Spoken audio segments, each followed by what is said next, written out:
Chelak shahri Bunyodkor mahallasida kirib yashashga tayyor holatda bo'lgan xonadon sotuvga qo'yildi azizlar. Bu safargi videomiz shu haqida bo'ladi. Xonadonning manzilini to'liqroq tushuntiradigan bo'lsak, bu yer Turon kafesining orqasida joylashgan.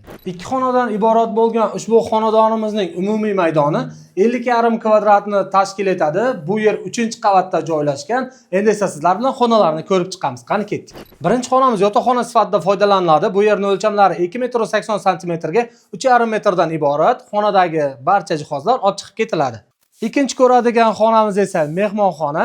Bu yerning o'lchamlari 3 metr ga 3,5 metrdan iborat. Bu yerdagi narsalar ham olib chiqib ketiladi. Faqatgina televizor qoldirib ketiladi.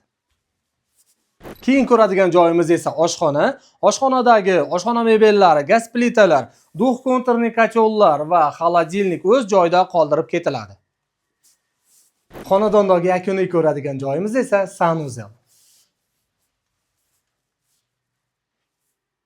Ko'rib o'tgan ushbu xonadonimizning narxini 15 ming dollar deb baholadik.